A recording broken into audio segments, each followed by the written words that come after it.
Hey there, it's Sydney with Tastefully Frugal, and today I'm going to share with you a super fun, super easy project. Today we are going to be making reverse canvases, and we're going to make a Halloween reverse canvas today, but a lot of the tips that I'll share with you on how to make these, you can make for any holiday. If you're interested in this subway art for Halloween, I've linked it to the SVG file in the description for this video. The canvas I'm using, I'm not gonna lie, I've had these canvases for probably about a year. I got them at a craft store, but you can really use any canvas anywhere. I'll show you how the easiest way that I've found to remove the backing and things like that. And I'm gonna share a few of my favorite tools with making reverse canvases for you. The first one, and I'll show you this a little bit more when we go to actually taking the canvas off the frame, are these Knipex pliers. They make it super easy for just removing the staples. You'll see how quickly and easily they make it. So these are super handy. I've linked these in the description for this video. And then my husband, and actually I love it too, we really love the Krylon semi-flat paint. This dries super quickly. It dries, I think, to the touch in like 10 minutes at most, and it goes on really, really smooth too. So any of the paint projects that we do on here, we 9 times out of 10 are using Krylon paint. We really, really like Krylon, and this isn't sponsored at all. It's just a paint that we really, really like. So I've linked this color in the semi-flat in the description to the video as well. So I'll go ahead and I'll share tips. Like I said, the easiest way to remove the canvas from the backing, how we painted it, as well as tips and tricks for lining everything up and making sure that your canvas goes on smoothly. So let's go ahead and get started. I am using my Cricut Maker for the project today. You don't have to use your Cricut Maker. You can definitely do this project on the Air 2, or if you wanted to separate each piece, this is totally a project you can do on the Joy as well. The vinyl that I use for this is heat transfer vinyl. I do recommend using HTV or iron-on vinyl for the reverse canvases, just because it sticks better and it lasts longer. So, okay, so let's go ahead and get started. We'll hop into Design Space and I'll show you, when you're working with 2 different colors, how to layer them and the easy way to make sure they're all attached and cut the way you want them to. So let's head to Design Space and get started. Okay, I lied. Before we get into Design Space, let me show you this tool that I use to remove the staples from the back of the canvas. So these are called Knipex diagonal pliers. I've linked them on Amazon in the description of this video, but you can totally get them at any hardware store or Home Depot or Lowe's or anything like that. But you can see how quickly and easily they make removing staples. These are my favorite tools, this tool to use.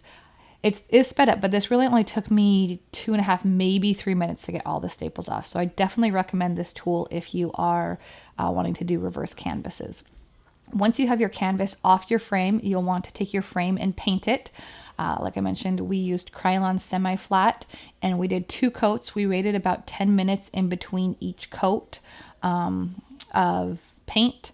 And then we put everything together about a half an hour after the last coat, and it was completely dry to the touch. So now we have our canvas off of our frame. Let's go ahead and get started with the Design Space portion of the tutorial. So here we are, we have a blank canvas, and I am going to go and upload the design that we're using. I want to show you how to attach your parts of your design if you're using multiple colors, so that it's super easy to apply your project with your Easy Press. So the design as it sits, if you click Make It, Cricut automatically spaces things on the preview mat so that you don't waste vinyl. However, this makes it really tricky when you're working with lots of different parts to line everything up when it's time to do the press. So let me show you an easy way to fix that. We'll zoom out so we can see everything. You'll see what I'm doing now is I'm changing the visibility and I'm taking off all of the black parts of the design. Now, make sure you do not resize your design before you do this. So let's take off all the black parts, and then we will select everything that's on here. So we only have the orange parts left. Once everything's selected, then we'll go down to Attach, and everything is attached. Now we'll go to Upload again. We'll select the same design and click Insert Image. And we are going to do the exact opposite. Now we are going to change the visibility of all of the orange parts so that only the black parts are left. So let's go through and make sure we get the last few parts of orange. And then we'll do the same thing. We'll select all of the black parts and click attach so that it's all attached. Now we will move the black over to the orange to make sure it lines up right. Everything looks good, and it doesn't have to be perfect. Here we just want to make sure that nothing looks size-wise out of whack. And now we'll resize our design to the size we want it for our canvas. We're going to do it about 10.5 inches, so we'll just change it a little bit.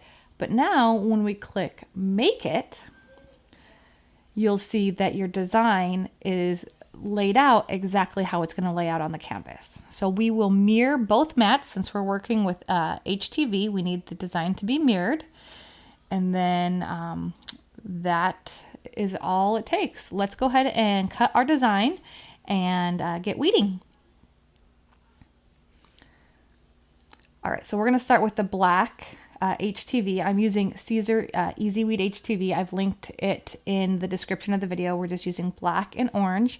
I am using the standard grip mat. You can use that green standard grip mat or the blue light grip mat for your HTV projects. Just make sure either way, whatever mat you use, that when you're working with HTV, put the shiny side down. And then when you're removing your HTV from your mat, remove your mat from your HTV versus your HTV from your mat to prevent curling or wrinkling of your design.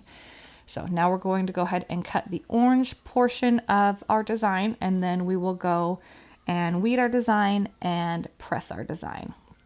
Now I am using the Cricut Maker for this project. This is a project that you can do with any Cricut machine.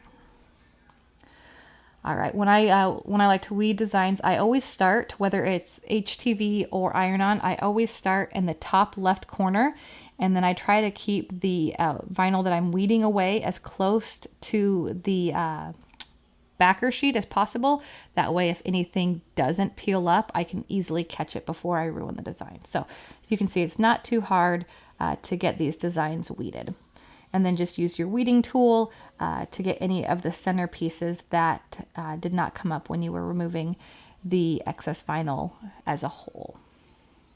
So once this is weeded, we will go ahead and head over to our Easy Press, and we're going to preheat our Easy Press. Actually, before we preheat our Easy Press, let's go ahead and cut down our canvas. So I measured around the frame how much of the canvas I need. And now I'm going to use a rotary cutter to just cut that excess canvas. We don't need these extra pieces since we're just going to staple the center part of this canvas to the back of the frame. I'll show you how everything goes together first, but I found it's easiest placement for your placement of your design if you have your canvas already cut down to size before you press it on. So once this is sized right, you will put it on your frame, and then you will preheat your canvas for about 5 seconds.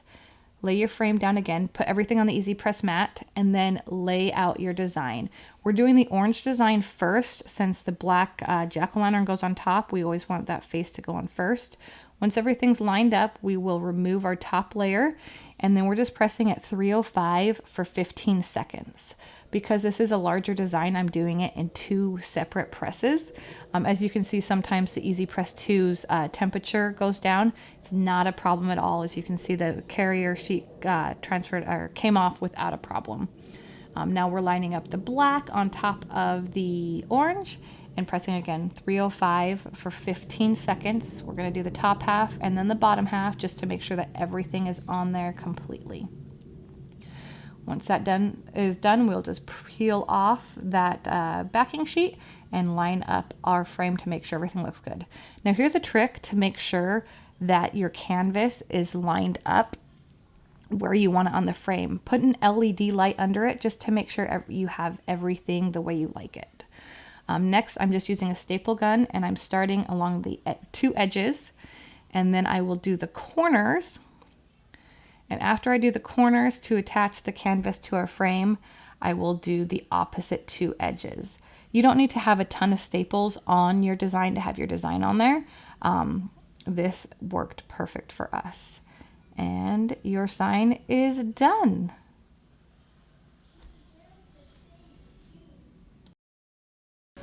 So as you can see, that did not take long at all to put together. I hope you found the tips and tricks that I shared for making reverse canvases super helpful. If you have any questions, go ahead and leave them for me in the comments below. If you'd like to check out a written tutorial with step-by-steps of how I did everything, there is a blog post linked in the description for this video for a full written tutorial. If there's any of the products that you want to buy or check out more details on, I've linked everything I used in the description for the video as well.